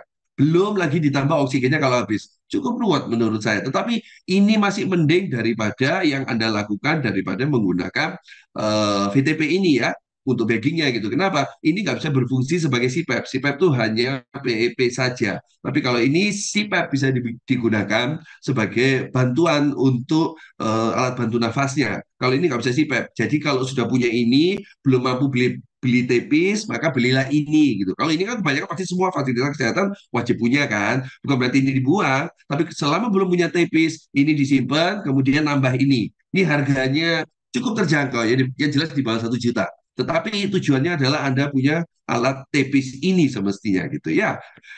Nah, ini yang selanjutnya kita jadi penggunaannya ya. Kita kalau pasangkan di bayi, ini membutuhkan pengembutan manual gitu ya. Maka Anda tangannya harus berjalan terus dan ngemputnya sesuai dengan target dari PIP yang Anda berikan di angkanya. Nanti angka-angkanya saya akan tampilkan gitu ya.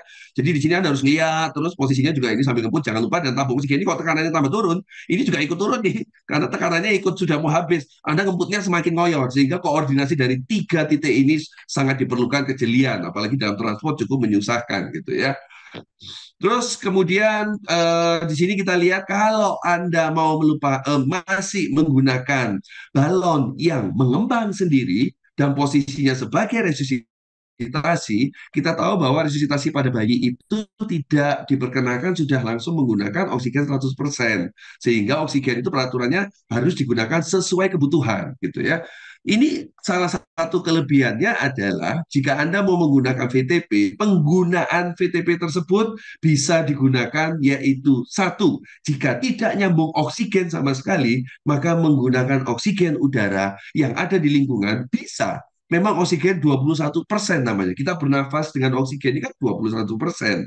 Sehingga oksigen 21% pada bayi-bayi yang lebih usianya dari sama dengan 35 minggu menggunakan oksigen 21% dulu boleh, boleh.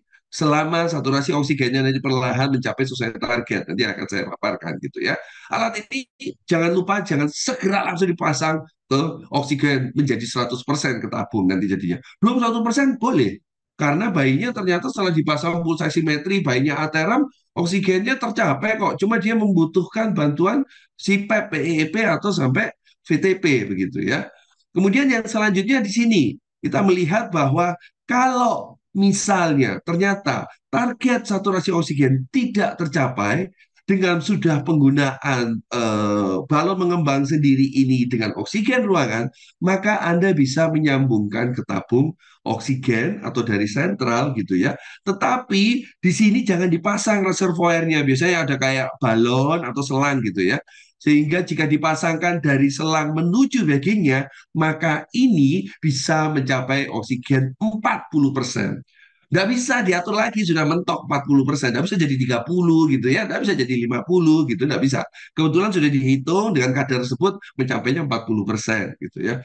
Dan yang selanjutnya jika Anda menghubungkan selang oksigen ke balon mengembang sendiri ini, ditambah reservoirnya Anda pasang, berarti full alat-alat ini sudah terpasang semua lubang-lubangnya itu dengan perlengkapannya, maka di sini tercapai kurang lebih 100%. Bocor-bocor dikit atau lubangnya kadang-kadang sudah lama ada yang pelesot dikit di sini ya, 90% sampai 100%.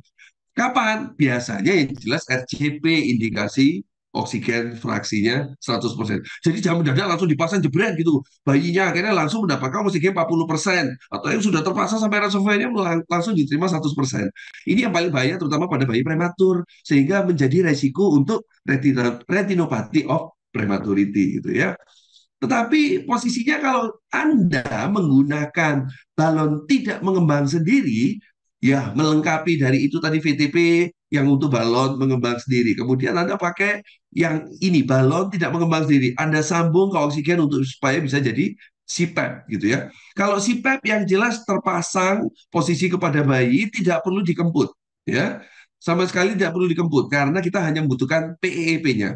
Jadi alat ini kalau didiamkan akan keluar PEP-nya gitu ya. Tetapi kalau dipencet akan keluar PIP-nya gitu. Nah, kita menyambungkan gimana ngatur oksigennya dok. Kan tabung oksigen disambung jadinya 100% juga. Berarti alat itu ada kelemahannya. Nah, disinilah Anda jika mau menggunakan tabung oksigen sebagai penyambung untuk posisi entah disambungkan ke balon tidak mengembang sendiri atau yang mau balon mengembang sendiri mau dipakai seperti itu dengan sambungan akan juga bagus karena lebih detail untuk tercapai bisa 21%, 30%, 40%, 50%. Kalau yang ini kan hanya 21, 40 sama 100. Nah, sekarang saya ajarin gimana caranya bisa mencapai 21, 30, 40, 50 gitu ya. Jika di rumah sakit biasanya punya blender yang sudah terpasang untuk diisi PEP-nya gitu. Jadi Anda bisa menyambungkan langsung, enak sudah ada angkanya 21 ya, 30, 40, 50, 60 gitu. Tapi mohon maaf sekali gitu, saya tahu tidak semuanya punyanya ini gitu. Ini kan harganya cukup mahal juga gitu ya. Sehingga yang banyak menjadi akal-akal di lapangan terutama FKTP, ternyata ini betul-betul dinyatakan legal dan bisa digunakan dan terbukti gitu ya setelah diukur. Jika Anda menggunakan oksigen 21%, maka yang jelas kita tahu oksigennya ya ditutup aja. Jadi ini ada tabung oksigen di sini ya, dan ini hanya tabung air. Air itu dalam bahasa Inggris ya, maksudnya tekanan, jadi bukan air isinya ya. Jadi Anda bisa tahu minta isi aja sama teknisi untuk bagian IPS-nya untuk diisi tekanan saja, bukan oksigen murni. Nah, gimana caranya supaya bisa jadi 21%, 30%, 40% gitu ya? Di sini ada dua tabung oksigen, berarti ada dua tabung flow. Ya, kita ngomongnya ini tabung oksigen ya, di sini tabung yang berisi oksigen, tetapi di sini tabung air. Jadi ada dua tabung, satu oksigen, satu air. Yang jelas tabung tersebut butuh flow. Flow itu adalah tekanan yang dikeluarkan oleh tabung tersebut. Gimana caranya untuk mendapatkan oksigen-oksigen dengan tekanan yang kita harapkan beberapa persentase bisa diatur? Disinilah rumus 8 bermain. Tabel ini sebetulnya ditempel akan jauh lebih mudah bagi Bapak Ibu sekalian yang mungkin dalam keadaan kalap tuh kadang-kadang kita lebih mudah ngerpek daripada menghafal gitu ya. Tapi sebetulnya dihafal juga bisa. Kenapa? Karena kita tahu pemahamannya di sini adalah ingat rumus 8 pada artinya adalah oksigen dari flow liter yang kita setel, flow oksigen. Yang di sini flow dari tekanan. Sehingga yang saya maksud, flow ini adalah bola ini ya. Bola yang kita putar di sini nanti akan menunjuk berapa, itu ini adalah flow oksigen, di sini flow air gitu. Nah, di sini flow oksigen berapa angka yang kita pasang, di sini adalah flow tekanan berapa yang kita pasang. Sehingga jika Anda mau mendapatkan oksigen 21%, ya, 21% itu kan berarti oksigen ruangan. Maka oksigennya ya nggak usah dipasang. Jadi Anda cukup di flow, cukup di 8 aja akan selesai gitu ya. Atau bahkan nggak usah disambung gitu. Tetapi kalau balon mengembang sendiri kan butuh disambung. Jadi maka Anda cukup pasang di R-nya, di flow-nya 8, karena rumus 8, jadi mentoknya 8. Jadi dipasang di flow 8 pada R-nya gitu ya. Terus kemudian di oksigennya 0. Selesai. Sudah, itu aja beres gitu. Tetapi ini kan kita bicara yang membutuhkan yang sampai 30%, 40%. Gimana caranya? Rumus 8 adalah hasil penjumlahan dari kedua flow tersebut. Sehingga setiap kenaikan satu flow dari oksigen itu menaikkan fraksi oksigennya 10%. Ingat ya, kenaikan angka satu flow maka menaikkan fraksi oksigennya 10%. Jadi kalau 0 adalah 21%, maka jika flow-nya 1 liter, berarti adalah oksigen yang diberikan 21 ditambah 10%. Betul ya? Saya ulang lagi ya, sekali lagi. Flow-nya kalau nol, maka oksigen berarti 21%, karena oksigen ruangan ya, gitu ya. Kita naikkan 1 liter menaikkan fraksi 10%, berarti 21 ditambah 10, maka jadinya 31%. Berarti yang kita pasang, tabung oksigennya disetel di 1 liter itu 30%. Nah kan 31 gitu ya. Lah, flow satunya berapa dong? Flow R-nya, flow tabung R-nya itu dipasang berapa? Karena rumus 8 sudah diambil satu, berarti selisihnya tinggal 7. Maka setel aja di 7. Berarti flow oksigen 1 liter, flow tabung dari tekanan 7. Itu 8, karena 7 tambah 1, 8. Jadi sebenarnya nggak perlu melihat tabel, bisa lebih mudah dipahami sebetulnya. Tetapi kalau saya berusaha membantu membacakan tabel bagi yang teman-teman susah takutnya kalap, jadi harus pasang kerpean, gitu ya. Coba deh kalau mau pengen 40% gimana dok gitu ya. Nah, jadi bagian trust equipment ini harus paham cara nyetelnya.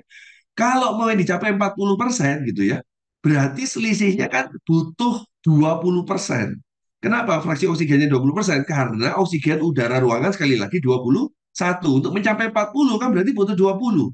1 liternya 10%. Berarti posisinya butuh 2 liter. Karena kan butuhnya 20% gitu ya. Sehingga yang dipasang flow oksigennya 2 liter, berarti flow dari R-nya atau tekanannya selisihnya dari 8, maka dipasang 6. Nah, kan ketemu sama di sini flow oksigennya 2, di sini flow R-nya 6. Sehingga itu sih cara menghafalnya. Kalau lebih keledai lagi, kita lebih mudah menghafal, lebih mudah memahami ya, pakai tangan boleh gitu ya. Jadi sini ini angka 1 ya, 30%, 40, 50, 60. Ini berarti flow 1, flow-nya 2, flow 3, flow 4. Ini untuk tabung oksigennya, gitu ya. Oke. Nah, kalau Anda merangkainya dengan baik, maka Anda bisa merangkai disambung lebih bagus lagi dengan tepis resusitasi. Sehingga tepis resusitasi ini yang bisa dipasang, karena kalau dia langsung disambung ke tabung oksigen manapun atau sentral manapun, yang keluar jadinya 100%. Padahal PIP dan PEP-nya bagus, sudah diciptakan adanya tekanan, tetapi ternyata kita memberikan oksigen 100%. Sayang kan gitu.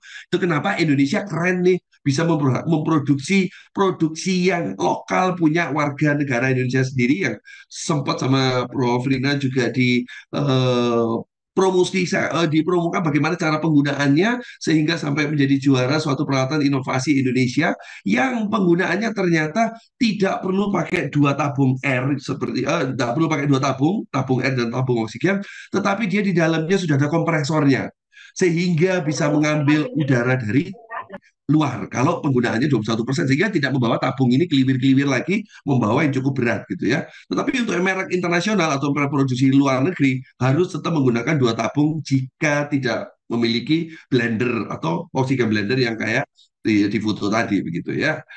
Inilah yang namanya dirangkaikan tepis resusitasi, sehingga teman-teman sudah tolong mulai tinggalkan penggunaan balon pengembang sendiri.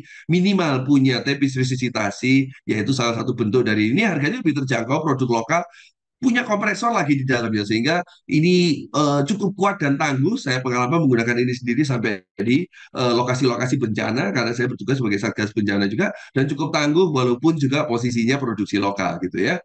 Dan cara memegang sungkup kita tahu bahwa seperti yang saya bilang tadi ya, menutupi dagu sampai pangkal dari hidung di bawah mata, dan ini posisi memegangnya dengan huruf C ya, tangan kita memegang antara jempol dan telunjuknya memegang dari ujung dari maskernya gitu ya.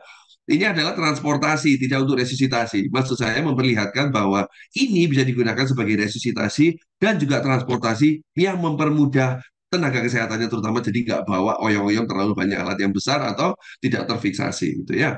Itu alat-alat baru sampai yang breathing gitu ya. Kalau sirkulasi kita tidak usah membahas terlalu dalam, karena kita tahu lah sirkulasi itu hubungannya dengan akses, terutama akses pembuluh darah ya. Sirkulasi kan juga berhubungan dengan jantung. Sehingga infuset, kemudian bagaimana perlengkapan apoketnya gitu dipastikan, dan juga dari beberapa obat-obatan yang kita perlukan untuk diinjeksi gitu ya. Selanjutnya di persiapan drugs gitu. Jadi minimal tersedianya adrenalin, normal salin atau misalnya NaCl gitu, dan juga dextrose. Itu obat yang wajib disediakan. Treatment ini yang paling sering dilupakan karena kelengkapannya kecil, seolah-olah tidak bermakna dan kayaknya terlalu yakin kalau tidak kita gunakan. Tapi ingat, stetoskop, inkubator transport, terus kemudian pulse oximetry, bagaimana kita ngecek semua peralatan lengkap supaya berfungsi. Itu sedikit tentang persiapan TABCDE. Tetapi ingat jangan lupa seperti yang saya sampaikan, selamatkan diri Anda dulu, terlindungi dengan baik, baru bisa Anda menyelamatkan orang lain dengan tenang, begitu ya. Salah satunya dengan pengendalian infeksi. Jadi jangan lupa pakai APD dan melakukan tindakan aseptik gitu ya. Oke, itu ternyata baru balok pertama gitu ya. Tenang, kita masih punya waktu berapa nih? Oke, ya 40 menit ya. Penilaian cepat waktu bayi lahir adalah blok kedua. Sehingga kurang lebih kita harus tahu blok kedua itu kan untuk melakukan langkah awal. Langkah awal itu sudah masuk dalam posisi resusitasi. Sehingga apakah semua bayi perlu dilakukan resusitasi? Kan tidak, gitu ya. Kan semua bayi itu kan ada yang lahir baik-baik saja. Ada beberapa yang kurang lebih 10% saja membutuhkan bantuan. Bayi yang mana membutuhkan bantuan? Disinilah screeningnya. Maka Anda harus memiliki 3 pertanyaan. Jika salah satu terjawab iya, maka barulah lakukan langkah awal. Karena langkah awal itu sudah masuk bagian dari resusitasi. Pertanyaan yang pertama, prematur atau tidak? Gitu ya. Kalau iya, ya sudah, berarti Anda langsung lakukan langkah awal gitu ya. Kemudian yang kedua adalah usaha nafasnya bagaimana? Biasanya ditanya nangis apa enggak. Nah, itu untuk mempersingkat aja sebetulnya. Tetapi ingat bayi tidak menangis itu belum tentu tidak bernafas loh gitu ya. Jadi bayi-bayi yang kadang-kadang sudah dalam kondisi efek sedasi dari ibunya, kalau ibunya di general anestesi itu bayinya nafas gitu, tapi posisinya dia tidak menangis karena efek sedasinya. Sehingga kita harus melihat selain informasi menangis atau tidak, kita lihat nafasnya gimana gitu ya. Kalau nafasnya sudah terlihat distress dalam tanda kutip nih, sesek ataupun apnu, maka lakukanlah langkah awal. Ingat ya, langkah awal, jangan lompat langsung ke bantuan respirasi. Selanjutnya adalah kita lihat tonus ototnya. Bagaimana? Apakah tonus ototnya lemah atau tidak? Dan itu kita melihat dari keplek tangan atau kakinya, terutama ekstremitas gitu ya. Karena bayi posisi neonatus bayi baru lahir, jika dia memang kondisi tonus ototnya baik, dia malah kondisi fleksi. Jadi malah kelihatan seperti kodok ngelipat gitu kaki sama tangannya, kondisinya kita melihat apalagi sambil menangis sambil bergoyang. Tetapi kalau dia malah kondisi ekstensi atau keplek gitu ya, disitulah yang dikatakan tonus otot jelek gitu ya. Jadi salah satu itu saja terpenuhi, maka Anda langsung lakukan langkah awal. Apa sih yang dilakukan di langkah awal itu sebetulnya ini ya sebentar. Langkah awal kalau singkatan di Resnio itu kita singkatan Haksa ya. Kalau yang mungkin di organisasi profesi lain atau kita sehari-hari dulu sebelum ada Resnio ini singkatannya HICAP gitu ya. Ya terserah lah mana saja. Yang penting prinsipnya sama kok. Yaitu yang pertama lakukan proses hangatkan, kemudian keringkan, kemudian stimulasi, dan kemudian bebaskan jalan nafas gitu ya. Jadi ingat bahwa ini tidak harus dilakukan berurutan, boleh bersinergis dengan anggota tim untuk melakukannya. Jadi Anda bayangkan, jika bayi baru lahir, ternyata dia prematur, kemudian tidak bernafas dengan baik atau merintih gitu ya, tonus ototnya keplek, maka Anda mau melakukan langkah awal. Nah, siapa yang bisa menghangatkan? Ini bisa dilakukan oleh trust equipment dia waktu menerima, maka Anda bisa menghangatkan.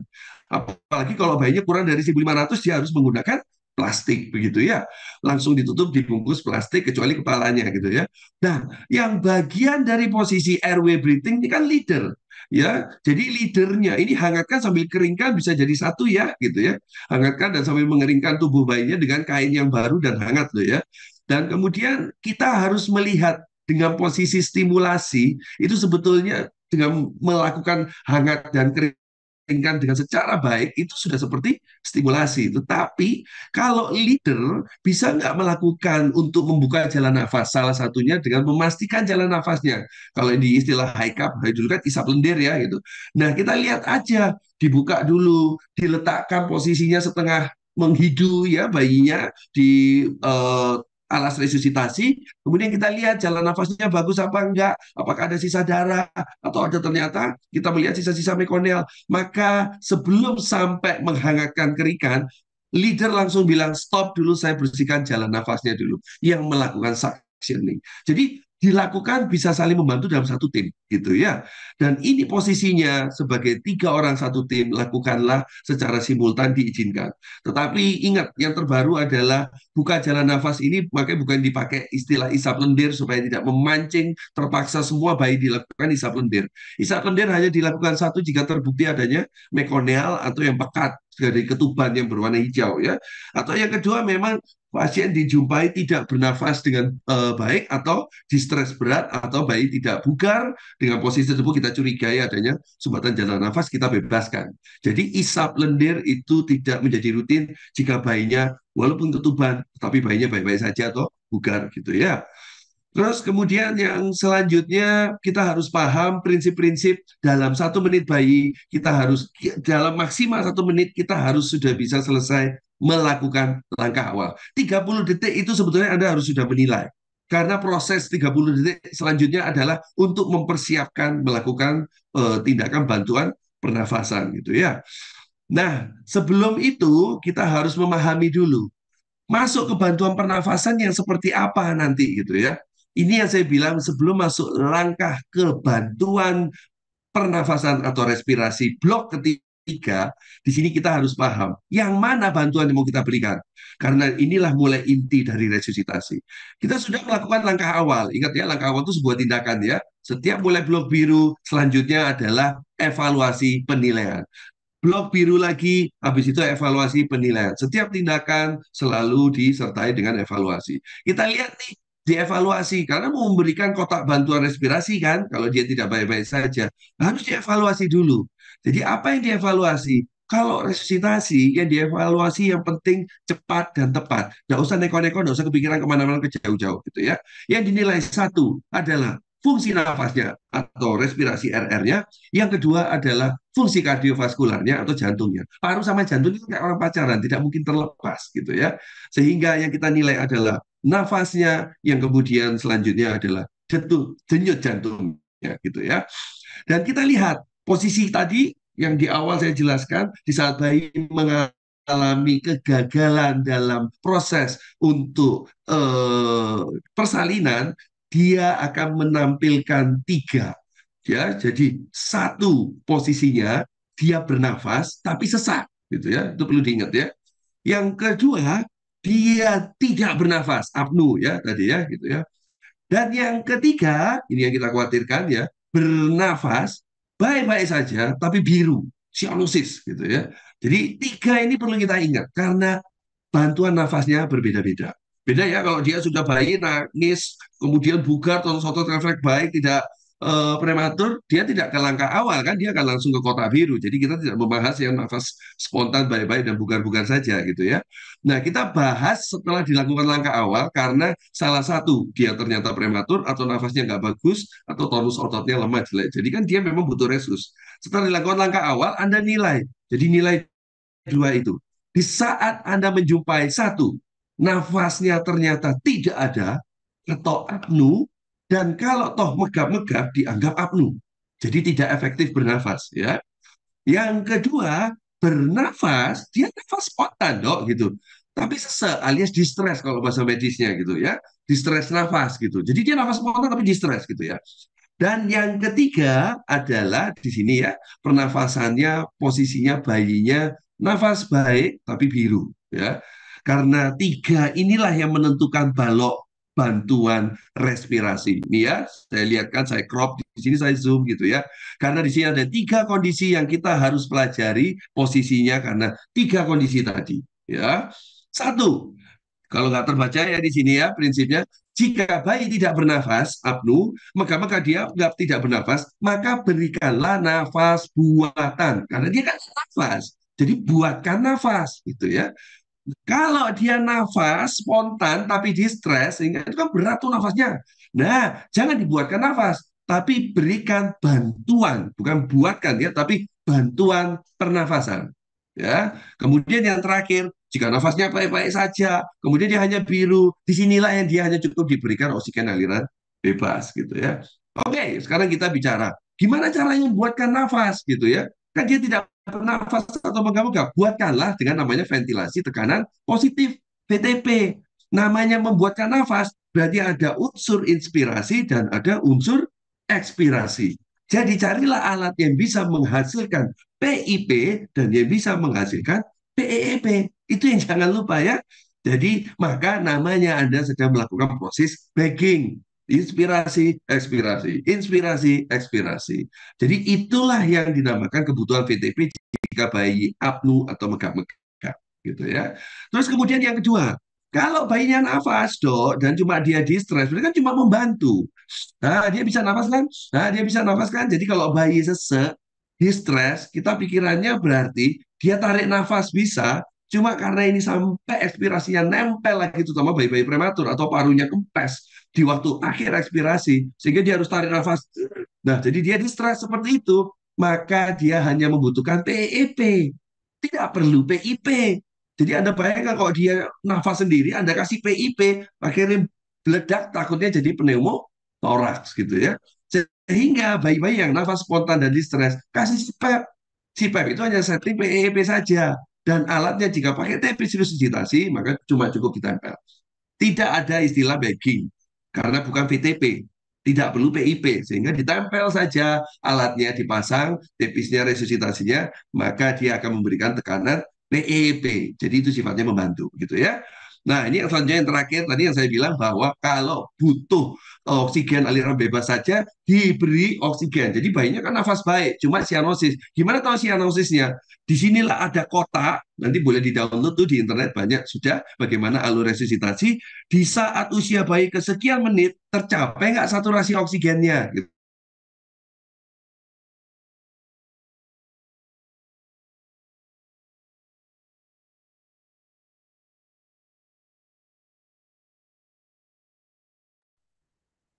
Izin dok.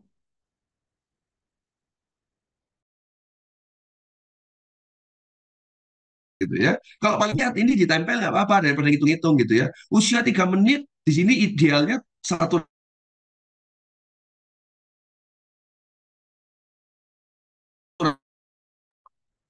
Izin dokter.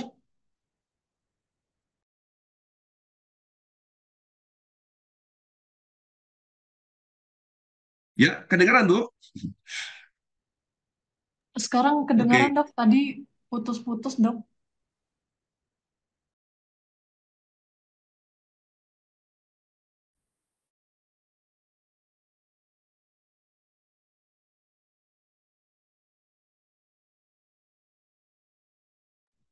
Sepertinya koneksinya tidak stabil dokter.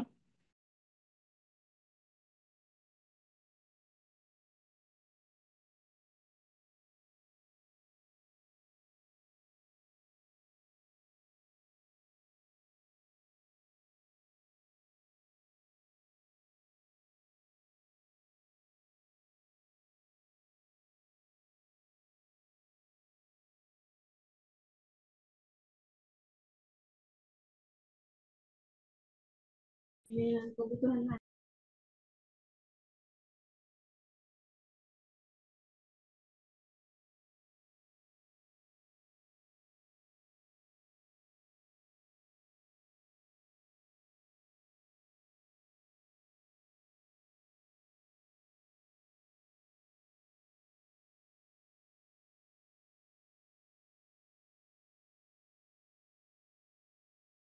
Ya, halo, keputus lagi ya, Bu. Ini saya Iya, sharing sekarang ya.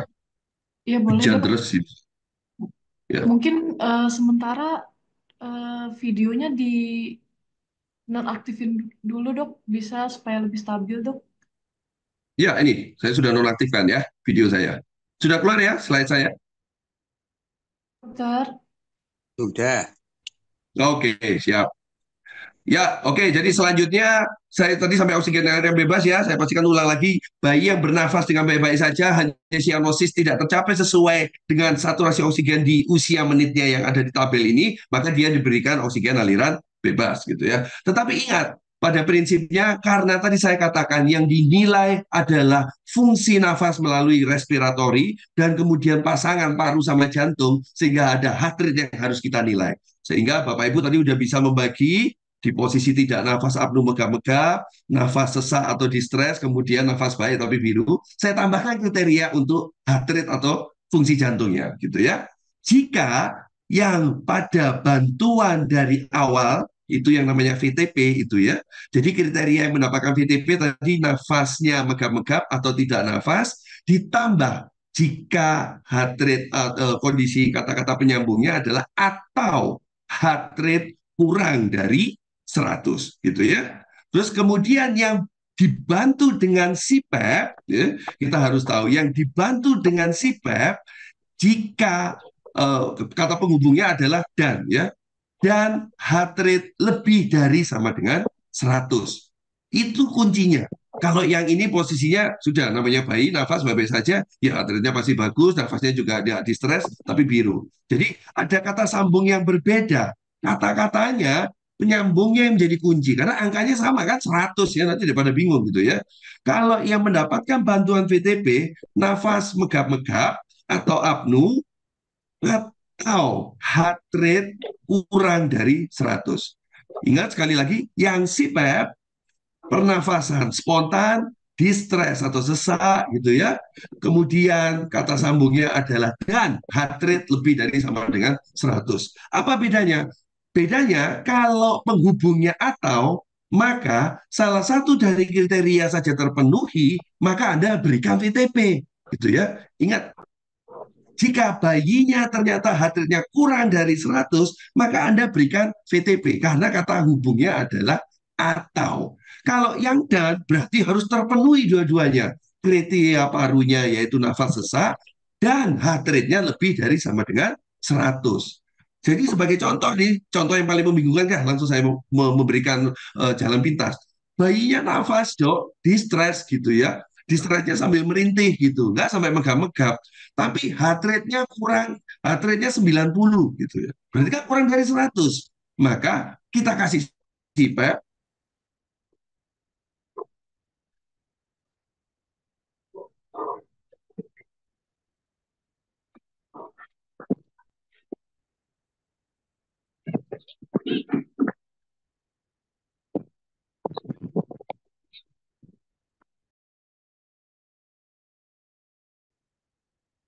Ya, saya lanjut ya.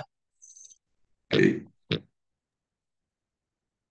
Ya, itu ya. Karena kuncinya di sini aja kok. Nanti selanjutnya sedikit lebih mudah gitu ya. Di kunci pernafasan ini kita sudah bahas tentang VTP, CPAP, dan kemudian eh, oksigen aliran bebas. Sehingga jika tahu kita menggunakan di fasilitas terbatas, Bapak Ibu sekalian, jika masih menggunakan VTP, maka VTP inilah yang posisinya menggunakan balon pengembang sendiri. Satu lepas-lepas, dua lepas-lepas, tiga lepas-lepas. Susah pasti. Goyang kiri, goyang kanan, tangan kiri, tangan kanan, kemeng juga ya gitu. Ini enaknya menggunakan tepis resusitasi. Memegang dengan posisi yang lebih fiksasi, bisa tetap bekerja dengan baik kepala bayi sehingga tidak bergoyang dengan posisi yang tengadah, posisi di meja resusitasi. Kemudian Anda cukup menggunakan telunjuk atau jempol untuk memberikan tekanan PIP. Jadi ditekan sini satu lepas-lepas, dua lepas-lepas, tiga lepas-lepas gitu ya.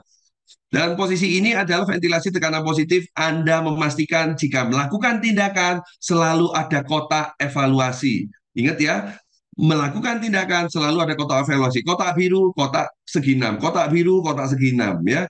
Gimana menilai kira-kira yang ventilasi tekanan positif Anda berikan cukup bagus? Itu yang harus Anda nilai jika melakukan ventilasinya efektif. Efektif itu dengan apa? Satu yang harus dilihat adalah mengembang nggak dadanya, menandakan proses inspirasi masuk karena adanya PIP. Jadi parunya mengembang kalau dadanya mengembang. Ini ya alurnya ya gitu ya. Sehingga proses inilah yang Anda pastikan kalau dadanya mengembang, maka Anda bisa tahu kalau tekanan tersebut berarti masuk. Ya, yang disetting di alatnya PIP untuk aterem adalah 25 sampai 30, prematur 20 sampai 25 ya, sentimeter Hg gitu ya. Untuk PEEP-nya ini harus dihafal ya memang ya, mohon maaf ya gitu ya. Untuk PEEP-nya maka yang Anda setting selama VTP di setting 5 gitu ya. Jadi ingat, kalau Anda melakukan VTP ternyata dada tidak mengembang, maka Anda melakukan proses Sripta namanya gitu ya. Sripta itu apa gitu? Loh kan dadanya nggak ngembang. Waduh, berarti harus dilakukan evaluasi. Jangan sampai Anda melakukan selama 30 detik VTP itu dilakukan, tetapi tidak efektif, maka memperpanjang masa asfiksia dari bayinya gitu ya. Satu yaitu sungkup Sripta. Sripta itu adalah memposisikan, jangan-jangan sungkupnya kebesaran, jangan-jangan sungkupnya mereng, jangan-jangan sungkupnya melorot gitu ya. Yang kedua, setelah dilakukan sungkup dibenahkan, kemudian Anda melakukan tekanan PIP dengan mem-VTP kurang lebih 2 sampai 3 kali. Dada mengembang selesai. Anda tidak usah berlanjut ke selanjutnya. Tetapi jika tidak mengembang, maka Anda lanjutkan ke reposisi. Reposisi itu adalah posisi dari tengadahnya bayi, dipastikan lehernya sudah terganjel di belakang bantal apa tidak, untuk di belakang bahu apa tidak bantalnya, sehingga posisi setengah tengadah Anda reposisi, kemudian Anda lakukan VTP 2 kali, ternyata dada mengembang, selesai. Jika tidak, Anda berhak melakukan isap lendir jika memang ternyata dada nggak mengembang, walaupun mungkin ketubannya tadi jernih, ternyata ada bekas darah ibunya, maka Anda bisa lakukan proses isap lendir. Segera habis itu bersihkan mulut, siapa tahu ada bekas-bekas clotting dari darah juga, baru Anda lakukan coba lagi di VTP 2 kali siklus. Bukan 2 kali siklus, 2 kali PIP gitu ya. Jika sudah mengembang, selesai. Tetapi jika tidak mengembang, nah disinilah bicara tekanan. Itu kenapa range-nya aterem PIP-nya, tekanannya tadi kan dikatakan 25 sampai 30. Jadi yang pertama, setelah yang paling aman untuk mencegah pneumotoraks 25 dulu. Tetapi di saat dada tidak mengembang, di saat evaluasi sampai T, dan Anda berhak menaikkan tekanannya menjadi 30 jika aterem. Jika prematur, disetting dulu awalnya ke 20, kemudian dinaikkan bisa sampai ke 25 gitu ya. Kalau sudah melakukan ini, dada masih tidak mengembang, disinilah alternatif bicara dan kompetensi berbicara. Maka pilihlah dengan melakukan intubasi gitu ya. Nah, inilah alat-alat yang Anda bisa pastikan dari kesimpulan tadi yang ada gitu ya. Jadi TEPIS resusitasi di fasilitas lengkap. Maka selama Anda menggunakan ini, maka mohon maaf sekali di fasilitas terbatas. MixSafe yang nama merek produksi lokal bisa menjadi solusi karena posisi ini bisa digunakan di FKTP dengan harga lebih terjangkau daripada yang produk dari luar gitu ya. Kemudian oksigen blender untuk menentukan fraksi oksigen. Jadi jangan selalu 100% gitu ya. Tapi jika belum dimiliki, maka berarti Anda di fasilitas terbatas bisa menggunakan 2 tabung seperti ini. Kunci ini sih memang saya agak membahas, sorry, mohon maaf agak lama dan detail karena mengkhawatirkan jika ini tidak paham, karena kegawatan nafas pada bayi adalah menjadi nomor satu gitu ya. Yang selanjutnya adalah CPAP. Simple kalau CPAP nih ya. CPAP ini pada intinya hanya setting PEEP saja. Tidak ada setting PIP gitu ya. Sehingga kita membahas CPAP di sini karena bayinya nafas spontan cukup diberikan PEEP. Gimana sih posisinya gitu ya? PEEP-nya itu cukup diletakkan segini ya, dipasang aja ya, nggak usah pakai di, nih ya, saya lihatkan gambarnya ya, sini lebih mudah. Nah, ini kita pasang begini aja, ini sudah CPAP namanya. Jadi, Ya, halo, saya minta seminggu sekali. halo, ya kedengaran ya Bu ya? Oke, saya lanjut. Selanjutnya ini kita namakan CPAP ya kalau yang memasang seperti ini. Nah, tetapi tidak perlu dipencet. Jadi dipasang aja cukup seperti ini, maka dia akan jadi CPAP. Yang tinggal Anda pastikan setting PEP-nya. Di sini kan ada angka jarumnya ya, gitu ya. Jadi kalau kita melihat dipasang di sini, maka PEP angka ini akan mencantumkan PEP saja. Jika Anda tutup di sini, tangannya cekrek, ada lubangnya ini ditutup, maka yang keluar adalah PIP. Ingat, tidak perlu di VTP. VTP itu adalah backing, maka jarinya yang akan bermain kalau pada tepis. Sehingga dipasang saja maskernya di pada mulutnya, didiamkan. Kita setting PIP awal adalah 7. Jadi untuk si PEP adalah settingnya PIP awal adalah 7. Di sini ya PIP-nya. Di setting 7, maka Anda akan memberikan PEP pada bayi tersebut. Semua VTP ataupun CPAP dievaluasi 30 menit kemudian. Ya, di sini tekanan yang kita berikan adalah 7. Jika 30 menit, bukan 30 menit, 30 detik ya. 30 detik kemudian Anda melihat PEP-nya ternyata terlihat kurang karena distresnya kita lihat dinilai dari down score-nya, dia semakin distres, Anda bisa naikkan sampai ke 8. Kalau ternyata lihat membaik 30 detik bisa diturunkan sampai ke 6 gitu ya. Dan pada intinya kita tahu bahwa semua penilaian, semua tindakan ada penilaiannya. Jadi dilakukan sipak 30 menit, 30 detik itu, maka Anda lihat posisinya, bagaimana heart rate-nya, bagaimana dengan RR-nya gitu ya. Kalau RR membaik, pasti saturasi juga membaik. Kalau saturasi membaik, oksigenasi ke jantung membaik, heart rate pasti juga akan membaik. Jadi ini sebuah pernikahan yang tidak akan pernah bisa dilepaskan dalam observasi resusitasi. RR, heart rate, RR, heart rate. RR fungsi nafas, bagaimana usaha nafasnya, nyambung dengan saturasi oksigen. Heart rate-nya bersambung dengan fungsi jantung itu tadi gitu ya. Dan ingat saturasi oksigen kita lihat selalu dari tabel sesuai usia. Nah, ini yang terakhir. Jadi bantuan sirkulasi gitu ya. Bantuan sirkulasi kita harus tahu bahwa kompresi dada posisi ini berarti sudah sampai level tingkat lanjut. Kompresi dada yang kita tahu memberikannya dengan satu titik titik tekanan proses tertinggi yang Anda berikan dalam mompa jantung atau kompresi dada adalah di titik prosesus sigmoideus. Sehingga Anda melakukannya yang sekarang terbaru yaitu satu, betul-betul jempol ketemu jempol, diturunkan ke arah proses epiduis dan tangan di belakang jari-jarinya bertemu untuk memangku supaya tulang belakang tidak tenggelam waktu kita melakukan kompresi dada, memfiksasi supaya tulang punggung tidak melengkung begitu ya. Dilakukan dengan 3:1 dengan penolong dari melakukan VTP-nya. Jadi kompresi dada syaratnya satu, tidak boleh dilakukan kompresi dada tanpa intubasi. Sehingga pastikan Anda melakukan VTP dengan baik, ternyata di saat kompresi dada diperlukan, maka Anda wajib mengintubasinya dulu. Nah, sekarang gimana kapan indikasi kompresi dadanya gitu ya? Kompresi dada itu terindikasi kalau dia di sini ya, saya bantu gambarnya yang lebih kecil.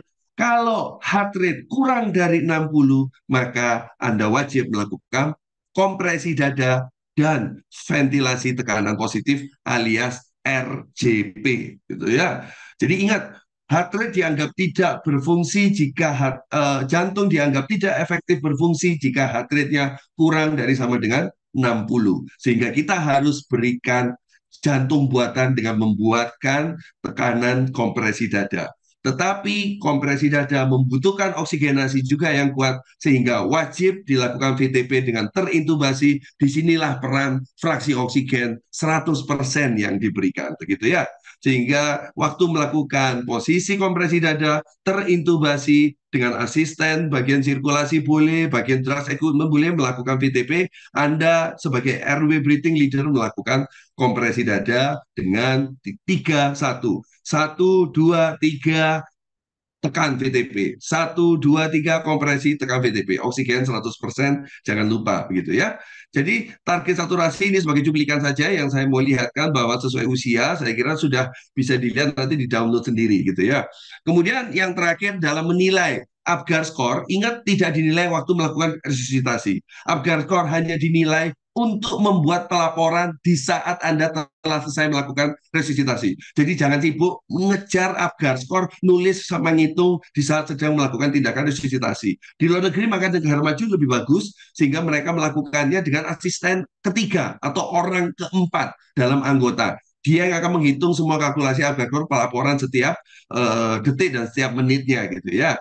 Apgar skor hanya untuk dipastikan pelaporan kepemahaman seragam supaya waktu dilaporkan, dirujuk atau dikonsultasikan waktu awal tidak melaporkan kondisi bayinya nangis apa enggak, oh nangis tapi lemah, enggak seberapa nangis lah, gitu kan akan menjadi sebuah ini ya subjektivitas tinggi ya. Gitu. Selanjutnya adalah down score. Down score untuk menilai level bagaimana tingkat dari sesak seorang bayi tersebut. Jadi down score-nya semakin tinggi maka sesaknya semakin berat. Ini menandakan supaya tidak subjektif di saat sesak banget nggak sih, nggak seberapa sesak begitu. Sehingga kita tahu bahwa kebutuhan dari down score untuk menilai saat melakukan tindakan resusitasi dan juga untuk saat melaporkannya gitu ya. Sehingga jika mau tahu lebih detail, karena yang jelas ini hanya sedikit pemahaman secara sekilas yang semestinya dilakukan selama 2 hari dan sehari, kurang lebih hampir 8 jam itu mestinya pelatihannya gitu seharinya. Dan jadwal selama 2 hari, Anda Bapak Ibu sekalian bisa mencari jadwal-jadwal yang beredar di Instagram, di internet. Resneo Indonesia merupakan sebuah sertifikasi dari IDAI, dan ini merupakan inovasi terbaru, sehingga pelatihan registrasi 900 sertifikasi ini pembelajarannya berlangsung secara hybrid. Anda diberikan waktu selama 1 minggu untuk mempelajari teori-teori seperti yang tadi secara lebih mendalam selama 1 minggu, karena teorinya begitu banyak lebih dalam. Dan yang selanjutnya selama 2 hari Anda akan melakukan untuk tindakan hands on dengan alat-alatnya, dengan instrukturnya, kemudian ujian terakhir Megacode di hari keduanya. 1,5 hari untuk tatap muka dan 1 minggu untuk secara online Anda kerjakan sendiri, cukup melalui HP, laptop, ataupun juga di fasilitas-fasilitas tab yang Anda punya. Anda bisa melihat selama pembelajaran tersebut, termasuk video dari simulasinya. Sehingga sertifikasi yang Anda dapatkan harapannya bisa advance, terutama semua yang melakukan resusitasi, semua profesi memiliki sertifikasi ini, sehingga tujuannya untuk menurunkan angka kematian bayi, terutama karena asfiksia, akan jauh bisa dikurangi, tidak menjadi salah satu penyebab utamanya. Ya, saya kira itu untuk resusitasinya. Saya mohon maaf sinyalnya agak putus-putus karena hujan deras juga. Sehingga ini untuk materi neonatal resuscitation tekniknya sudah selesai. Dan acara saya kembalikan kepada moderator. Silakan.